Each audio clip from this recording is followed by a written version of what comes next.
Hi guys, welcome back to the Review Podcast. I am your host Rachel Anita, and today I want to talk about the father wound. You know, some wounds, they're not there physically, but they're there emotionally, and we carry this weight throughout our adulthood, and it manifests in so many different ways that we don't expect the absence of our fathers or the presence of our fathers in some way to affect us. So what is the father wound? The father wound is like I've said, it's not a physical wound, it's an emotional wound or psychological wound that is present in someone who grew up without the father figure. It can either be emotionally, physically, or financially when you don't have a father figure in your life. So I'll just give you a short story about myself and why I don't have a father, which sounds very funny, but RIP to that guy. He was an awesome guy who I sadly did not meet, or I don't know him per se. So as any other romantic relationship would be, my mom met my dad and they had a good time, and my mom became pregnant. Sadly for my mom, she was under the regime of my grandmother, who was a very harsh woman. So when my mom fell pregnant, she found out. In our family, we have this thing: if anyone is pregnant, trust me, you can just smell it from a mile away. We have these noses. Then there's just a way we gain weight. Then there's just everything smells, and everyone is just not nice in your presence at that time. So clearly you can tell from like exactly how the Nigerian movies do it. That's how we are in our family. You can just smell from a mile away this person is pregnant. So my mom got pregnant and she was about to terminate it because clearly my dad doesn't want to be in the picture, and my grandma was a very harsh mom. Unfortunately for her, the day she had decided to go and terminate the pregnancy of this beautiful woman over here, my grandmother found out, and she was like, you have to keep that pregnancy whether you like it or not. So yeah, my mom became a mom who did not want to be a mom at the time. I don't know how that works. I've not been in that situation, so I don't know how that works. And which brings me side note. Nimeanza mapema. I'm sorry, Vanessa. So side note, I don't know how you guys feel about pro-choice and bodies and abortion and all that stuff. For me, I believe that it's your body. You do with it what you want to do with it, because bringing a child into this life when you don't have a plan, and it's not just about the finances. Money is not enough to raise a child. Please just keep that in mind. Money is not enough. It's a huge part of it, but it's not enough to raise a child. So back to my story. So my mom didn't have a choice. She had to raise me. And sadly enough, my father actually walked away, and I barely got to know him. Even if you give me a photo right now, I won't really recognize the man.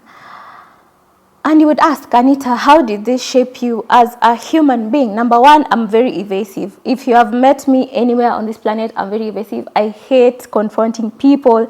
It's a problem I have that I'm working on. If you ukinikosea in some way, it's so hard for me to confront you, because I have learned to live with the pain of not having to confront the one person I would have loved to confront a lot. And for reference, my father is not alive. He died in 2009, and again, peace to him. Good job, Dad. To him, wherever he is.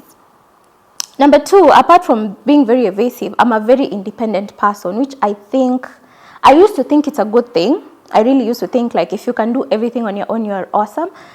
But it's not a good place to be. You need help with everything and anything. And if you can hire help, please hire all the help you can. We came into this life to have an easy time, I believe, and struggle is not something to be proud of, which is something I thought I loved doing. So those are two things that I would say as a person who has grown up without a dad that are very, like when you meet me, you can just tell this person is like this. But of course, like I always say, when you know better, you do better. You cannot blame everything on the things that happen to you. I am a grown-up now, I am a mom now, and I am a better human being. When you grow up without a dad, the one thing I think I feared the most was bringing someone into this life who will not have a dad. I know it's a cycle that repeats itself. When someone is raised by a single mom, they tend to become a single mother themselves, or the sons tend to leave their baby mamas. It's a thing, and I hope whoever is listening to me right now, especially if you are a woman, before you put yourself in a situation whereby you'll end up being a single mom, I'm not blaming you at all, things happen, but remember you are in charge of that situation. Every time you lay with a man, you just remember, every time you do it, there's a chance of you becoming a mother, and just think about it very clearly if you want to go down that path. So for me, my biggest fear in life, apart from poverty, is being a single mom. I don't think anyone understands how heavy or how draining it is to be a mother. I think right now what's trending on, I think, TikTok is the Straw the movie. If you've watched it, I've not watched it because I don't watch anything that is traumatic that will affect my sleep, but I've seen reviews, and everyone online is talking about how the grief took over I think it's Jill, I don't know who the main character is, how the grief took over her and how she was straining through being a mom. The one thing, and I saw this comment somewhere, no one has addressed, is the absence of a father. The absence of a father in a child's life, it's something not to joke about.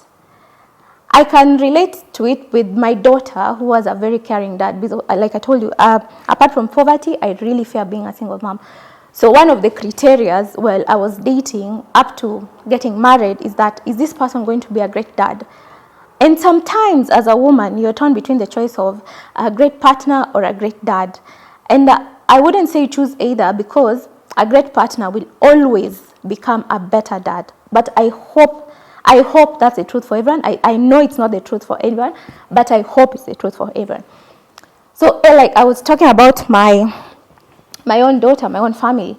So every time I see my husband with my daughter, I'm like, I would never get to know that love. I would never get to understand what it means to be a dad. But again, I think about it like this. When it comes to my daughter, anything she wants, I will probably be the one giving her. I'm really doting on her. But when my husband walks in, there's authority. And this is something, as much as tunasema, yes, we are women, you can do everything, and I understand and I believe that. No, I don't believe it entirely. There's an authority that a man brings when he walks in through the door. There's an authority of, don't talk to your mom like that. Don't do that. Don't do that. Stop it. Do that. And let me tell you, funny enough, my daughter will listen. She just turned 2.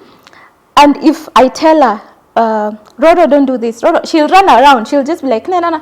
The father walks in like, Roro, stop. My daughter will stop. And I'm not saying it in like this, there's this pattern of, the fathers who, for those who are lucky enough to have dads, who would walk in and then it's like a military act and no one is talking and no, we are beyond that. The fathers right now, all kudos to you. You guys are doing a fantastic job by being present in your kids' life, and I really appreciate that. All I'm saying is there has to be a balance between when it comes to parenting. And as a society, we have taken it so lightly that having a baby is just having a baby. It's just not having a baby.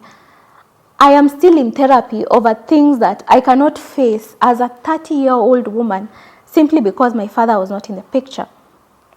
If my father was in the picture, I think I would probably be much more relaxed in life, knowing there's someone to take care of me, even if yes, he died, but there's that thing of, I have a home, I have somewhere to run to, someone to go to for advice, someone to go to for anything.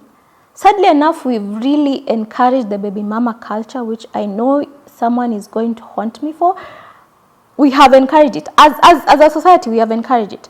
But we need our men to step up and be great dads. And there's no other, I don't think you understand what it means to have that male authority, to have over your children. And as they say, fathers carry blessings. I don't know. Yes, mothers bless. It's very traditional of me to think like that. And again, I would say I'm struggling with my own father wounds, so don't judge me. If I had a dad, I would know better. I would know how it feels to have like Sunday lunch with your father. I will know how it feels when you're making a milestone in your life and there's someone to celebrate you. I will know how it feels. Because we've encouraged this baby mama culture, someone gives birth to a child with someone else. This man leaves, of course. He doesn't want to be in the picture. She gets married to another person, and then she's asked to choose between her child and that man. I can assure you, more often than not, they choose the man, they choose the new marriage. What happens to this child? What happens to this child who did not ask to be here? Guys, we need to be sober as a society. It's just not about her. I really, like, kwanza sahi when I meet someone and then they ask me, unatoa number tu wapi? I'm like, do I even have the emotional intelligence to have another child?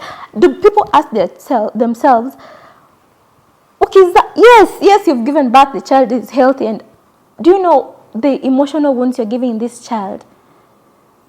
Because their father is not there. And the other thing I really don't like, and I also don't like using the term baby mama, I'm really sorry for using it a few minutes ago. Single mothers who have children and they refuse, or they simply do not want the fathers of the children in the picture. Please explain to me, like I'm a 2-year-old, why you would not want your babies, what did I just say? Why you don't want your child's father to be in the picture.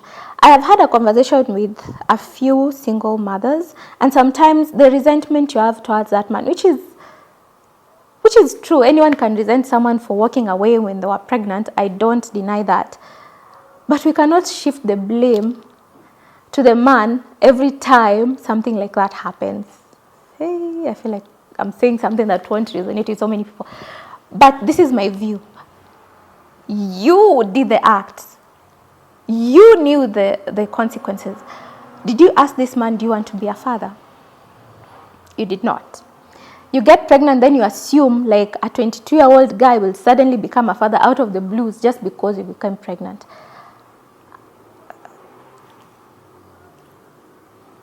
Yeah.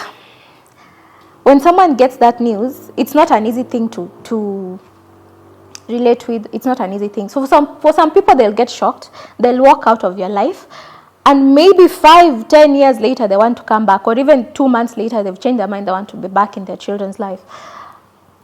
I feel like, again, it's a feeling. It can change tomorrow. I think when you have someone who is, again, willing to be in their child's life, I think it is worth giving it a shot.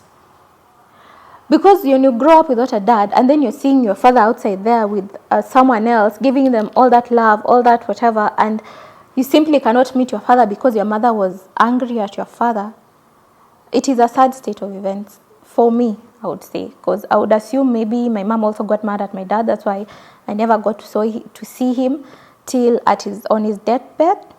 And that was really sad and traumatic for me, and I don't want to go back there. So, yeah. Think about it. Think about what you're doing I'm talking to women because I'm a woman. I don't know the male's perspective on this. But think about it. Is it really worth it, your child growing up without a father just because you're angry at the man? I don't know. I really don't know. Anyway, we'll see about that. So, yeah. And healing from this, as I said, I'm still in therapy. I don't know what to do or how to advise you, but you cannot ignore the pain. For me, like I said, it has shown in many ways. Even when dating, why am I saying dating? I didn't date for a long time. But the time I was dating, I would find myself, before I found the one, you really look for your father in very weird people. You really look for your father in very, very weird people. That's why you find young girls with like really old men. And you're questioning, why is this woman with this? It's because there's a need for having a father, guys. And I don't think I can insist more than I have said. And I wish, as you celebrated this Father's Day, because we tend to forget it, I hope you did call your father if you have a father. If you did not, may this be a reminder for you to call him and just appreciate that man for choosing to stay. Yeah, that's all. Thank you for this short and sweet version of me celebrating Father's Day in whatever shape and form I am doing it in. And thank you for listening. Bye-bye.